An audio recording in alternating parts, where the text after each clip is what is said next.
Que Dios los bendiga, chicos. Amén. Estoy contento de estar con ustedes en este día y bueno, preparamos una charla para el día de hoy. En realidad, dos charlas, divididas en dos, respecto a la voluntad de Dios y respecto a la importancia de aprender a decidir. Pero primero quería mostrarles lo que ustedes mismos pusieron, ¿no? Había una consigna que era que nos evaluemos o que pongamos una palabra que nosotros consideremos algo malo de nuestra generación. De seguro que hay más de una generación, porque hay chicos de más de 20, chicos de menos de 20. Pero bueno, vamos a ver qué palabras ustedes pusieron. Las que están más grandes son las que las pusieron más de una vez, y las más chicas son las que tienen una sola ocurrencia. Veo ahí irresponsable, pecado, inmaduro, inseguro, sin compromiso, dependiente, le cuesta tomar consejos, ansiedad, susceptible, ideología de género, indecisa, pretenciosa, falta de pasión por Jesús. Eso es lo que nosotros mismos pusimos de cómo percibimos que es nuestra generación. Cuando hablo de nuestra generación, hablo de gente de nuestra edad. Y la charla se trata un poquito de eso. Vamos a hablar de muchas de las cosas que están acá, como la responsabilidad, la inmadurez, la susceptibilidad, la incapacidad de tomar consejos, la ansiedad. Así que creo que el diagnóstico es adecuado y la charla es oportuna. Cuando pensamos de qué tema hablar, ahora sí, ya hay una presentación para hoy, espero que la tecnología no falle. Cuando pensamos de qué hablar, pensábamos con los chicos un tema que a nosotros nos hubiera gustado que nos hablen cuando nosotros éramos chicos, ¿no? Y prevaleció este tema, el tema de la voluntad de Dios. ¿Por qué? Porque en primer lugar es un tema muy abierto, muy ambiguo, que no, como que todos sabemos qué es la voluntad de Dios, pero nadie sabe qué es la voluntad de Dios. Entonces estaría bueno que entendamos qué es y también puntualmente de cómo tomar decisiones, ¿sí? Cómo tomar decisiones, cómo tomo yo decisiones, porque algunos de ustedes ya tomaron decisiones importantes en su vida, pero otros no, y las van a tener que tomar en pocos años, ¿sí? Decisiones que las vamos a estar hablando. Entonces, ¿cómo hago para tomar decisiones? Porque además de lo que es difícil tomar decisiones para cualquier joven, ustedes son jóvenes cristianos, lo cual tiene un agregado extra, que es que si a mí me preocupa agradar a Dios, quiero que mis decisiones estén alineadas con la voluntad de Dios. ¿Sí? Dicho esto, esta charla está basada en un libro fundamentalmente se llama A Salvo, que es un libro de un pastor que se llama Kevin DeYoung, y ese es el libro que quiero recomendarle, que si alguno después quiere leerlo en detalle puede hacerlo. Kevin DeYoung se llama, y el libro se llama Haz algo. Dicho esto, esta charla lo que queremos hablar es de por qué nos cuesta tanto decidir. Quiero mostrarles que es un problema generacional, de que hay buenas herramientas a veces en la iglesia, pero malos usos de ellas. Hay un entendimiento convencional de la voluntad de Dios, de que hay cosas acertadas, conceptos acertados y conceptos errados. Y en la segunda charla vamos a hablar de los errores comunes al momento de decidir, ciertos principios básicos que nos van a ayudar a decidir bien. Vamos a conocer el camino de la sabiduría, que está en el libro de Proverbios, y por último vamos a hacer unos ejemplos prácticos. Y vamos a tratar de ir rápido para abarcar, porque hay mucho para hablar, pero vamos a tratar de abarcar todo. Dicho esto, el primer tema que nos compete en el día de hoy es de que la inseguridad o la incapacidad de tomar decisiones fáciles es un problema generacional.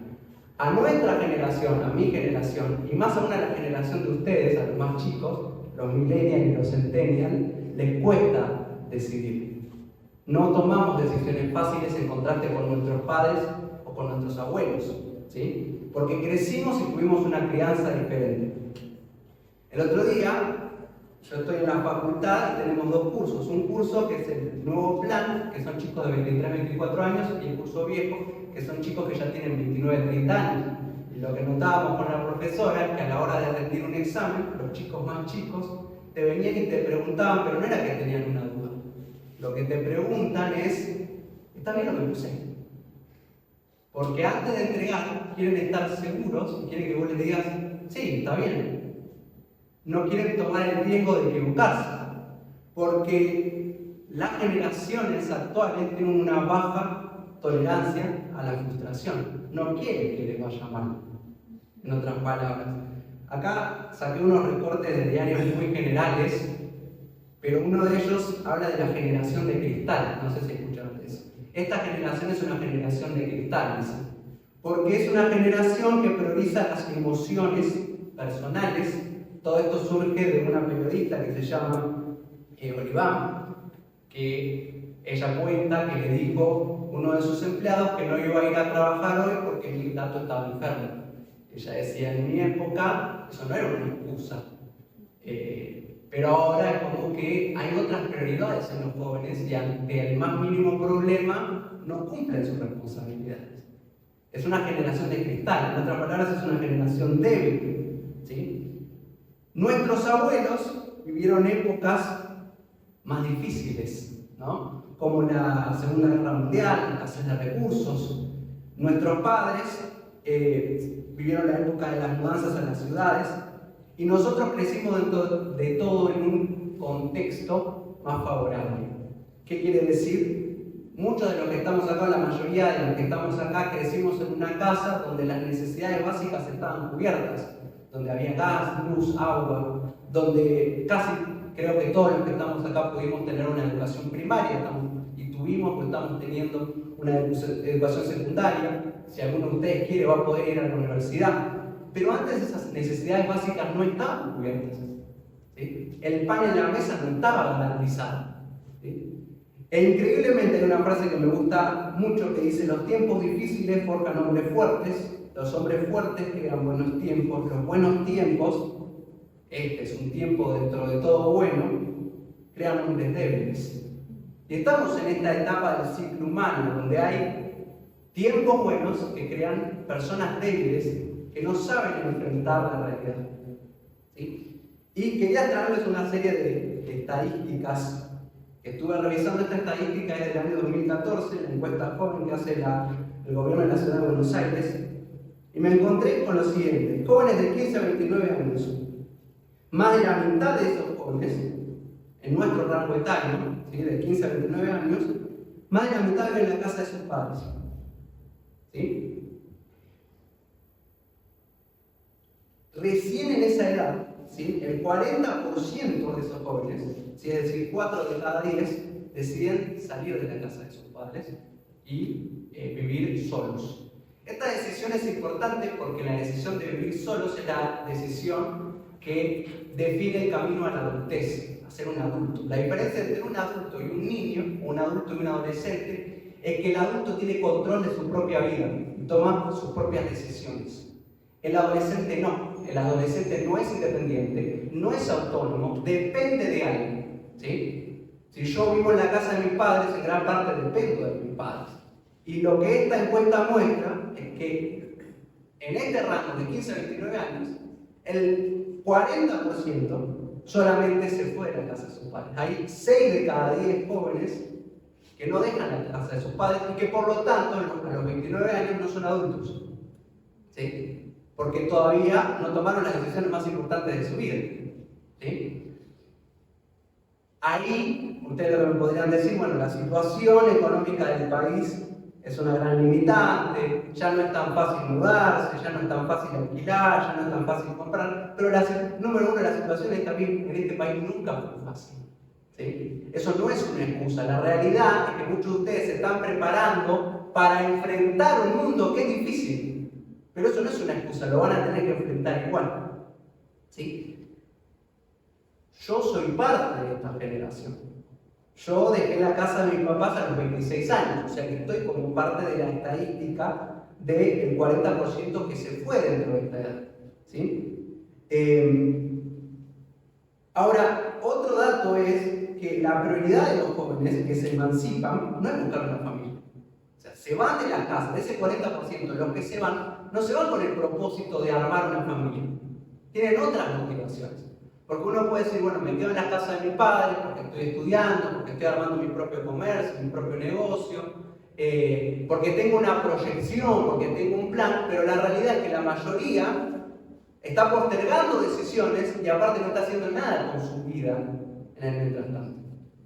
Vamos a ver otro, y acá hay un punto malo para los varones puntualmente, porque de los que dijimos que 4 de cada 10 se van de la casa de sus padres, pero dentro de ese porcentaje, el 45%, ¿sí? o mirando a las mujeres son más decididas que los varones. ¿Sí? Es algo que quizás se sabe, que inherentemente uno lo ve y lo nota, las mujeres maduran antes que los varones. Pero los varones solamente un 35% son, y las mujeres son un 45%. Y el gran paso se da entre los 26 y los 29 años. ¿Sí? ¿Esto qué quiere decir? Que nuestra generación cada vez decide más tarde y que las mujeres en general deciden más que los varones. En otras palabras, los varones son más quedados. ¿Sí? ¿Qué más? Miraba de esta encuesta. Hay una disparidad entre las motivaciones de los varones y de las mujeres, porque fíjense, no sé qué también sé, pero les digo, los varones que se van, ¿sí? Los que se van de la casa de sus padres, el 80% de los que se van es para vivir con amigos, no tiene intención de formar una familia, ¿sí? O en otras palabras, solamente el 20% tiene la intención de buscar una pareja estable y de formar una familia. El otro 80% no.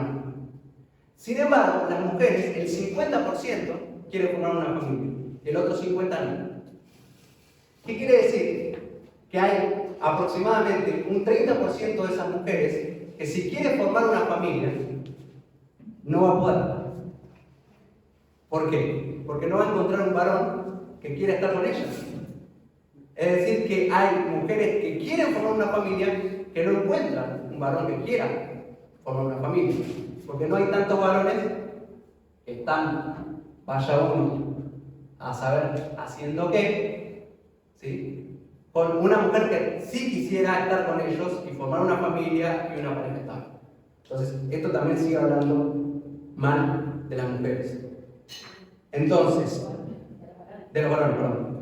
En 1960, el 77% de las mujeres y el 65% de los hombres completaron la transición a la madurez al cumplir los 30. Es decir, 7 de cada 10, cuando cumplieron los 30, ya eran adultos. ¿Sí? Estas transiciones incluían salir de la casa de los padres, terminar sus estudios, ser económicamente independientes, casarse y tener hijos. Todo eso lo hacían antes de los 30 en 1960. En el año 2000, solamente el 40. 4 de cada 10. O sea, bajó drásticamente, ¿sí?, el nivel de decisión de las personas de ser autónomos, de ser independientes, de casarse, de tener hijos, de madurar, en otras palabras, de enfrentar la vida. La conclusión de esta estadística es que estamos madurando, yendo a la adultez más tarde, pero que ni siquiera es que el tiempo que estamos tardando en madurar lo estamos aprovechando, sino que la mayoría tiene las razones o las motivaciones equivocadas.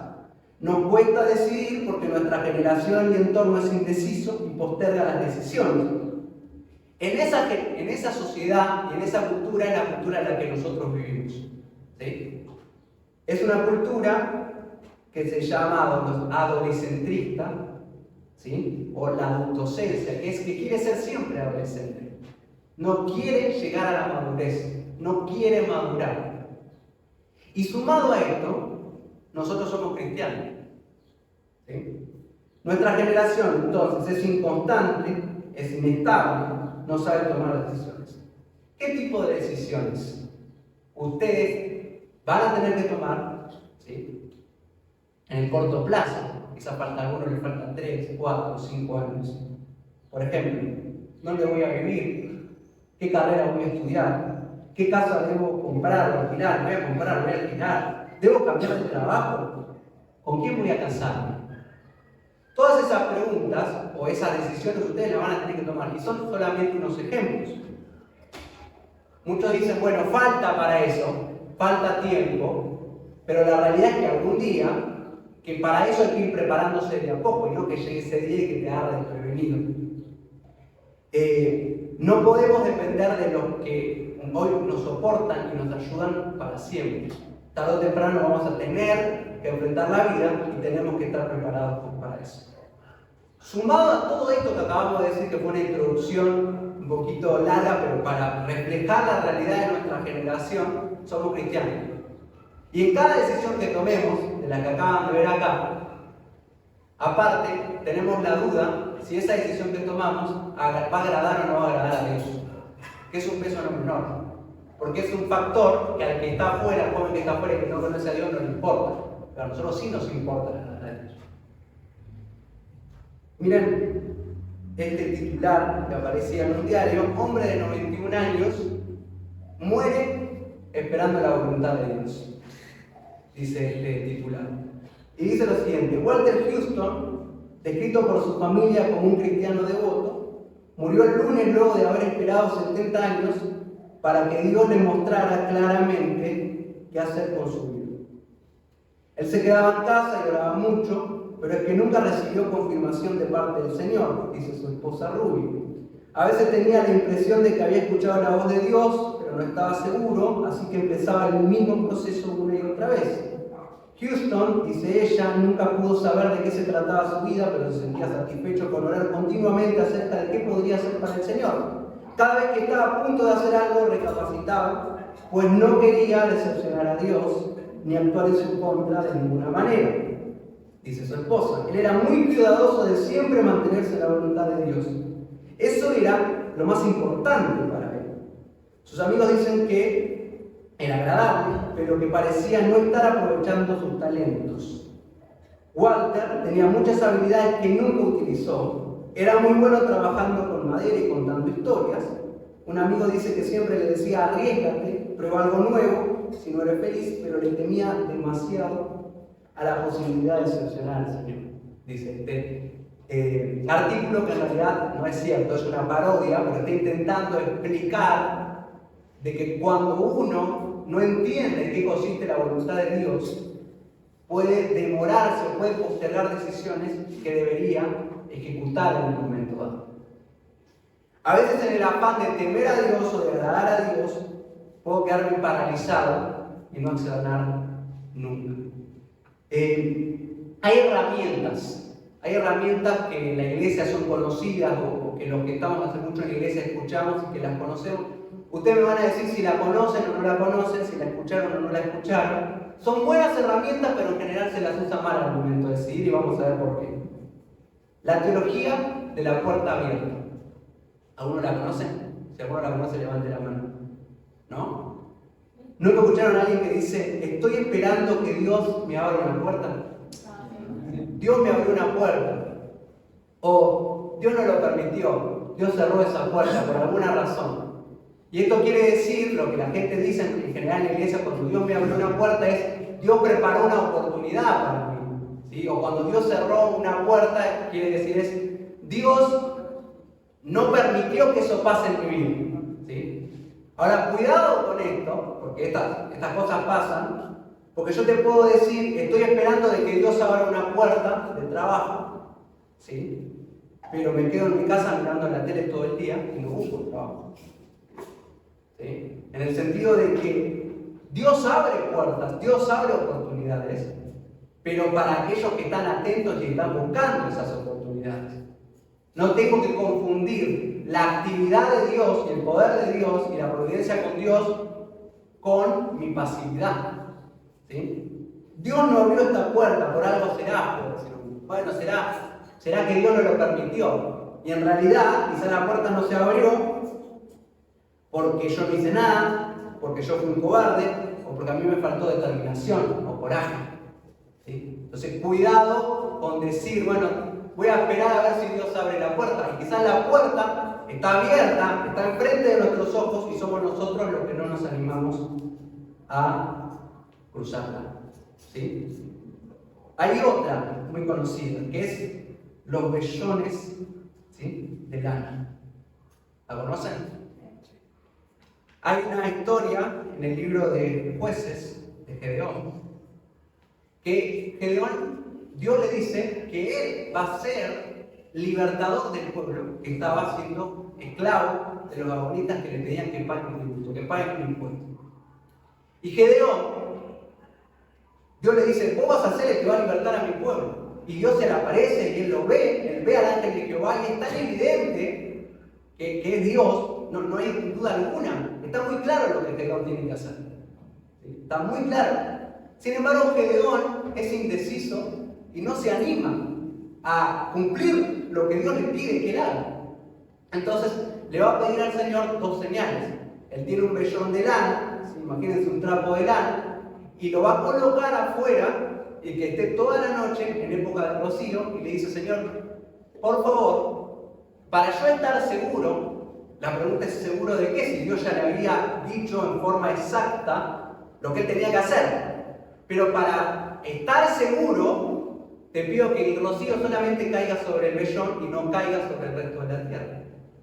Al día siguiente, se levanta y ve eso, pero sigue dudando. Entonces le dice, Señor, no te enojes conmigo, te pido por favor, si ahora no puedes hacer lo contrario, que vuelva a caer el rocío, pero que caiga sobre la tierra y que el vellón quede seco. Y lo hace Gedeón. Dos señales le pide a Dios para actuar. La realidad es que Dios le dio esas señales y que muchas veces nosotros actuamos de la misma forma. En la iglesia se volvió muy común el tema de los vellones de lana, de pedirles al Señor señales para todo. Señor, si tengo que hacer esto, te pido que por favor, hasta escuchar cosas disparatadas, como Señor, si me tengo que casar con esa persona, que el sábado o el domingo venga vestida de un traje de color negro y una corbata de color azul y me salude con un beso en el cachete derecho. ¿Sí? Lo estoy exagerando, pero Dios es claro. Y si nosotros tenemos la sabiduría y conocemos la palabra de Dios, hay veces que Dios nos habla de formas extraordinarias, pero en general no son necesarias esas cosas. Sabemos lo que tenemos que hacer y tenemos que hacerlo. Y muchas veces, al igual que Gedeón, le pedimos señales a Dios porque somos cobardes. La búsqueda aleatoria, este es un caso también muy conocido que es básicamente, digamos, si lo conocen, abro la Biblia, señalo un versículo y que Dios me hable. No sé qué hacer, entonces abro un versículo, pongo el dedo ahí y que Dios me hable. ¿Cuál es el problema de esta práctica? El problema de esa práctica es que la Biblia se lee con un contexto, ¿sí? Y además, esto es como si fuera a tirar los dados, ¿no? Si quiero que Dios me hable, abro la Biblia y empiezo a leerla en un orden lógico y Dios me va a hablar, ¿sí? No necesito eso de abrir y que esté en un lugar. Hay una historia de un hombre que dice que primero abrió la Biblia, apretó ahí y le apareció el pasaje de Judas que se estaba suicidando. Se asustó y volvió a cerrar la Biblia y dijo, no, me lo voy a probar de nuevo. La abrió de nuevo, señaló y le tocó ahora el pasaje del buen samaritano que decía, ve tú y haz lo mismo. ¿Qué significa eso? Que no podemos confiar en esas supersticiones para que Dios nos hable. Si querés que Dios te hable, lee la Biblia con un orden, un criterio lógico, vení a la iglesia, escuchá la palabra del Señor.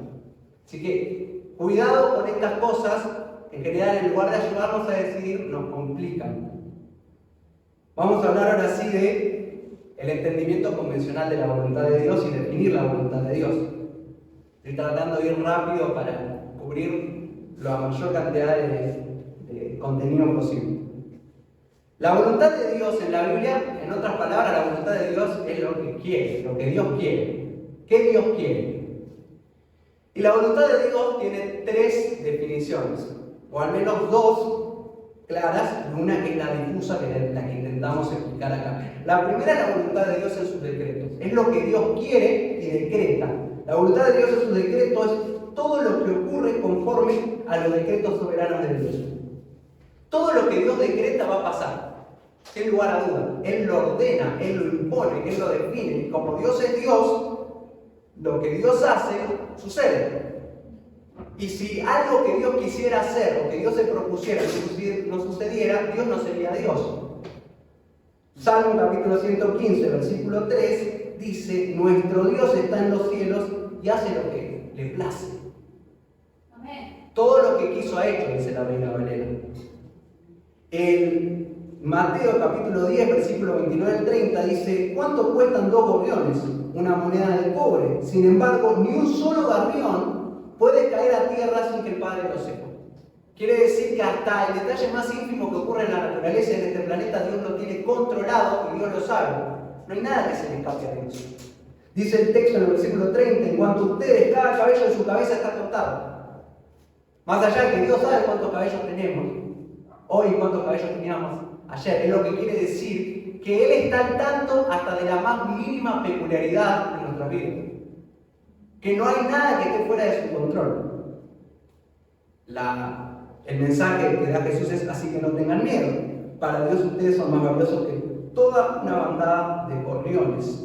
Isaías capítulo 46, 9 a 10 refleja la voluntad de Dios en los decretos con exactitud, porque dice: recuerden las cosas que hice en el pasado, pues yo soy Dios y no hay otro como yo. Solo yo, dice Dios, puedo predecir el futuro antes que suceda. Todos mis planes se cumplirán, pues porque yo hago todo lo que deseo. Entonces la voluntad de Dios en sus decretos es lo que Él quiere y lo que impone en su soberanía. Si Dios quiere que algo suceda, lo hace. Y no hay nada que lo limite. Y si hubiera algo que lo limite, no sería omnipotente y no sería todopoderoso. La voluntad de Dios en los deseos, que es la número 2, es lo que Dios ha ordenado, lo que Él desea de sus criaturas y lo comunica, pero no lo impone. En el sentido de que Dios nos dejó su ley y dijo: esta es la forma en la que yo quiero que ustedes vivan. Pero Dios da libertad al ser humano para actuar en obediencia a Él o en desobediencia, sabiendo de que eso tiene sus consecuencias. El Evangelio mismo es una representación de eso, porque es un llamado al arrepentimiento. El que lo acepta será salvo y el que no lo acepta será condenado. Sin entrar en detalles, entonces es lo que Dios desea, y Dios lo que desea lo comunique, lo comunique en forma exacta y fehaciente en la palabra. ¿Sí? Ahora yo puedo responder en obediencia o en desobediencia, ¿sí? Pero eso no es lo que Dios quiere, pero que lo comunica, que es distinto a lo que Dios quiere y lo decreta, ¿sí? Ahora la pregunta más importante para el día de hoy es la tercera, que parece la más subjetiva de todas, que es la voluntad de Dios en su dirección. Porque yo sé lo que Dios decretó y yo sé lo que Dios desea. Creemos que la mayoría de los que estamos aquí sabemos lo que Dios decretó y lo que Dios desea. Pero puntualmente para mi vida, ¿qué quiere? En su dirección. Respecto a dónde tengo que ir, ¿qué quiere Dios? Porque ningún pasaje de la Biblia dice a dónde tengo que vivir, con quién me tengo que casar, qué carrera tengo que estudiar. Entonces, ¿cómo hago para descifrar esa voluntad de Dios? Y hay una pregunta que quiero que la piensen y respondan rápido en todo caso, y después vamos a ver si es un sí o si no, que es: ¿tiene Dios una voluntad secreta en su dirección que Él espera que conozcamos antes de actuar? Repito, la pregunta es: ¿tiene Dios una voluntad secreta en su dirección que Él espera que conozcamos antes de actuar? Levanten la mano los que creen que la respuesta es sí. ¿Todos creen que no? Levanten la mano los que creen que es no. ¿Y el resto? ¿Es sí o es no? Hay varios que dicen que no. ¿Alguno cree que sí? Bueno, hay muy indecisos. Vamos por partes. La primera parte habla de que si Dios tiene un plan específico para nuestras vidas, sí o no. Vamos por partes, ¿sí? Sí, Dios tiene un plan específico para nuestras vidas. Salmo 138, versículo 8 dice: el Señor llevará a cabo los planes que tiene para mi vida. Pues tu fiel amor, oh Señor, permanece para siempre. No me abandones, porque tú me creaste. No solamente que Dios tiene un plan para nuestra vida, sino Él dice que lo va a llevar a cabo. ¿Sí? Salmo 139, 16 dice: me viste antes de que naciera. O sea, nosotros no habíamos nacido, no estábamos en el vientre de nuestra madre, quizás nuestros padres ni siquiera estaban juntos, y el Señor ya sabía que íbamos a existir y que iba a ser de nuestra vida. Cada día de mi vida estaba registrado en tu libro. Cada momento fue diseñado antes de que solo un día pasara. Punto número 2. Podemos estar seguros de que Dios obra todas las cosas para nuestro bien. Número 1, Dios tiene un plan para nuestra vida. Número 2, Dios hace que todo lo que pase en nuestra vida sea para nuestro bien.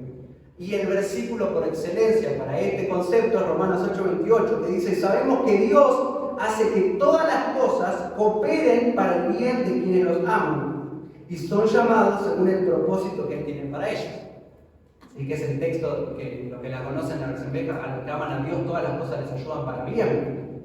¿Sí? Es decir, que todo lo que pasa en nuestra vida, Dios de algún modo en su providencia hace que sea para nuestro beneficio. Incluso las cosas malas que nos pasan, Dios usa las cosas malas, la maldad de las personas y nuestros errores mismos, lo encausa a un bien positivo. En tercer lugar, si nosotros miramos nuestra vida hacia atrás, podemos ver cómo la mano de Dios nos trajo hasta donde estamos. Dios fue, como dijimos hace un rato, abriendo y cerrando puertas, permitiendo que nos pasaran cosas para llegar al punto que hoy llegamos, a estar acá hoy en este lugar. El ejemplo de eso es Moisés. Moisés se termina convirtiendo en un libertador, el libertador del pueblo, pero hubo un momento donde la vida de Moisés peligra, donde su madre se escapa, lo pone en el río y lo lanza.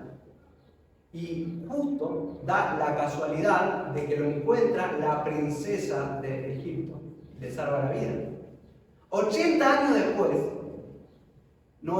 Dios lo llama a Moisés, pero Dios ya lo estaba cuidando desde cuando él tenía días de vida. Y Moisés mira para atrás y empieza a conectar el rompecabezas y se acuerda de lo que pasó cuando él era un niño y cómo Dios lo guardó. Entonces Dios, en cierta forma, podemos ver en el pasado cómo fue guiando nuestras vidas. Pero la pregunta iba más allá. Porque dice, si Dios tiene una voluntad secreta, que Él espera que conozcamos antes de actuar. Y en esa parte, que Él espera que conozcamos antes de actuar, es donde la respuesta es no. Dios no espera que conozcamos el futuro antes de actuar. Dios espera que nosotros tomemos decisiones haciendo ejercicio de la fe, de la sabiduría y del conocimiento que tenemos en Él. Pero Dios no nos va a decir lo que tenemos que hacer cada vez que tenemos que hacer. Nosotros vamos a tener que tomar decisiones. Con la certeza de que si decidimos bien, Dios lo va a causar para bien. Pero si decidimos mal, Dios también lo va a causar para bien. Y el propósito de Dios se va a cumplir, ¿sí?, más allá de las decisiones que nosotros tenemos. Confiar en la voluntad de Dios es bueno, esperar que Dios nos revele su voluntad por medio de su dirección todo el tiempo es un error. Dios no es una bola mágica que podemos sacudir y consultar cada vez que tenemos que tomar una decisión. Dios no es una bola mágica. Dios no es un vellón de lana, como lo acabamos de ver. Dios quiere, Él es un Dios bueno, que nos dio cerebros, que nos muestra su camino de obediencia y nos invita a tomar riesgos por Él. Dios tiene un plan para nuestras vidas, pero Dios no te va a revelar el plan que tiene para tu vida de antemano. Sos vos el que los tenés que ir descubriendo poco a poco, tomando decisiones por tu propia cuenta. Decisiones que ejerzan la fe, la sabiduría y que estén basadas en un conocimiento renovado por la oración y la lectura de la palabra. Y de eso vamos a hablar en detalle hoy. Hasta acá estamos bien. Hay errores comunes, denme 8 minutos más. 1, sobreespiritualizamos las decisiones. ¿Qué significa sobreespiritualizar una decisión? Hay un ejemplo perfecto de esto en Éxodo capítulo 14, versículos 15 y 16, donde Moisés tiene bien en claro lo que Dios quiere, porque lo que Dios le dijo a Moisés es que él tiene que libertar al pueblo de la tierra de Egipto. y llevarlo a la tierra prometida. Y Moisés tiene una vara. Y Moisés vio en gran variedad de situaciones cómo Dios usa esa vara para hacer cosas sobrenaturales. Ahora, Moisés en un momento se enfrenta al mar y ve que de atrás vienen los egipcios y se paraliza y empieza a orar a Dios. Y Dios lo que le dice en Éxodo 14, 15 y 16, ¿por qué clamas a mí? Dile al pueblo que se ponga en marcha. Prácticamente Dios lo que le está diciendo es, no es un momento para orar, es un momento para accionar. ¿Sí? Muchas veces como cristianos tomamos el error de sobreespiritualizar cada una de las decisiones que tomamos. Si nosotros conocemos la palabra y si nosotros estamos en constante oración y si tenemos la mente de Dios, digamos, si estamos en sintonía con Dios, hay decisiones que las deberíamos poder tomar con soltura y sin paralizar. Estoy esperando que Dios me responda. A veces decimos, ¿no? No todas las decisiones hay que sobreespiritualizarlas. Número 2, somos tímidos. En general somos tímidos, nos falta determinación. Otra palabra sería somos quedados. Somos quedados. Algunos cristianos necesitan ser animados. Está el otro tipo de cristiano y el otro tipo de persona, aquella persona que ya de por sí es demasiado mandada, vamos a usar esa palabra, demasiado impulsiva, como Pedro, digamos, que actúa sin pensar. A esta persona le tenés que decir, calmate un poco, pensá antes de actuar, usá, digamos, racionalizá antes de hacer cualquier cosa. Pero en general, lo que caracteriza a nuestra generación, que es lo que decimos, es todo lo contrario. No decidimos, ¿sí? Nos quedamos en la pereza, en la indecisión, en bueno, quizás el año que viene, quizás el año que viene, quizás el mes que viene, todavía no me decido. El punto es que hay que hacer las cosas, porque el tiempo pasa y perdemos el tiempo.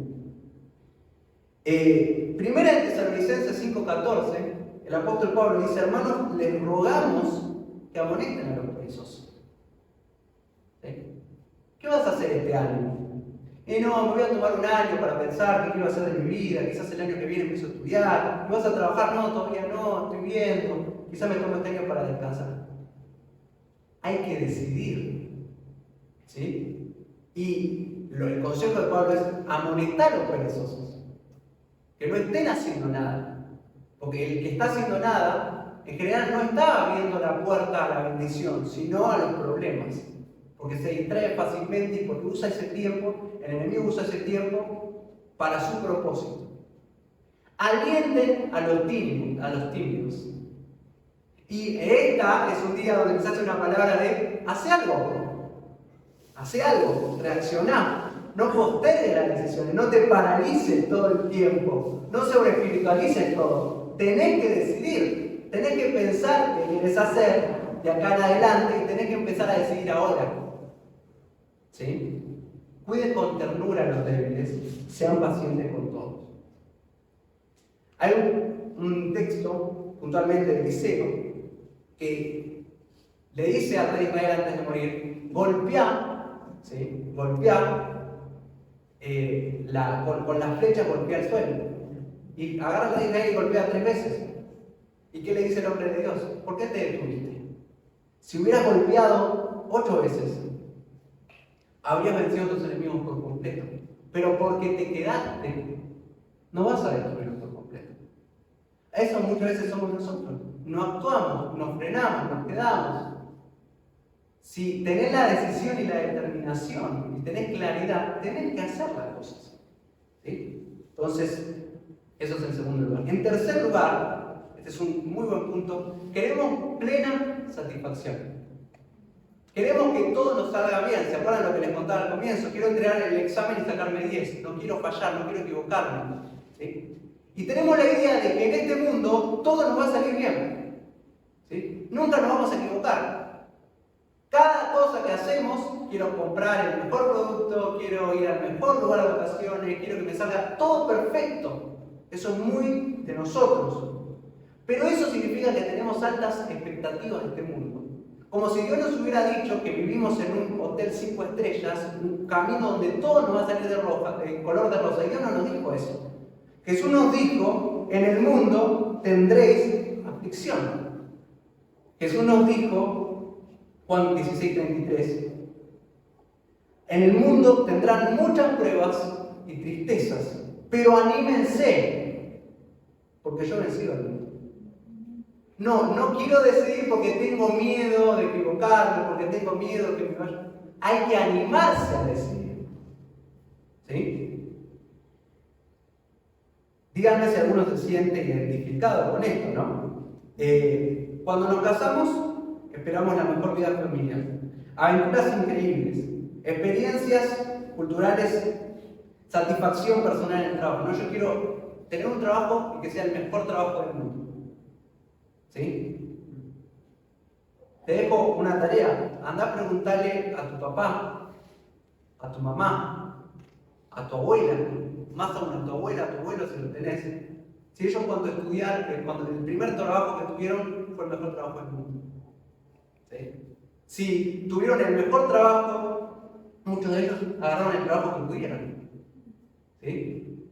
Y fueron construyendo lo que tienen de a poco. ¿Sí? Como podían. No buscaban la satisfacción, buscaban el pan. La realidad es que nosotros tenemos una base que ellos no tenían y queremos que todo nos salga perfecto. Tenés que aprender a arriesgarte porque Dios no se arriesga. Dios no se arriesga porque Él tiene todo bajo control, pero vos sí tenés que aprender a arriesgarte. Tenemos demasiadas opciones. Ese es otro problema de nuestra generación y es otro problema de la hiperconectividad. ¿Nunca te pasó de decir, bueno, me voy a comprar un celular, ¿no? Hay 20 reviews en YouTube que comparan este celular con el otro. Y no solamente eso, cuando buscas el celular, cuando lo elegiste, hay 5 lugares que lo venden. Y vos querés elegir el mejor celular y al mejor precio. ¿Sí? Porque tengo que justificar que estoy tomando la mejor decisión. Pero muchas veces esa sobreinformación y de tantas opciones que tenéis, que vos querés elegir la mejor opción, terminás no haciendo nada. Porque te abrumás con las opciones que tenés y no decidís. Antes, la vida también era más sencilla. Hace 100 años, uno casi siempre permanecía en el mismo lugar en el que nació y moría en ese mismo lugar. Las personas hacían lo mismo que sus padres. Si eras hombre, quizás tu papá tenía una granja, vos trabajabas en la granja. Las mujeres se encargaban en general de cuidar a los hijos. No había mucho más que eso. Hace 100 años, quizás un hombre vivía en un pueblo y había 12 mujeres en el pueblo. Tenía que elegir entre una de esas 2 mujeres para casarse. No tenían muchas opciones. Y se complicaba menos la vida. Entonces, cuidado con querer siempre llenarme de información y de opciones, de querer hacerlo mejor, porque esa información a veces te paraliza en lugar de ayudarte. ¿Qué carrera quiero hacer? Y tengo tantas opciones que termino no eligiendo ninguna. Otro punto, ya estoy cerrando la primera parte, somos cobardes. Así, lisa y llanamente. Jesús le dice a los discípulos, no sé si escucharon esta frase, hombres de poca fe. Y se lo dice todo el tiempo, hombres de poca fe. ¿Por qué dudaron? ¿Por qué tuvieron miedo? Y lo dice una y otra vez, y una y otra vez.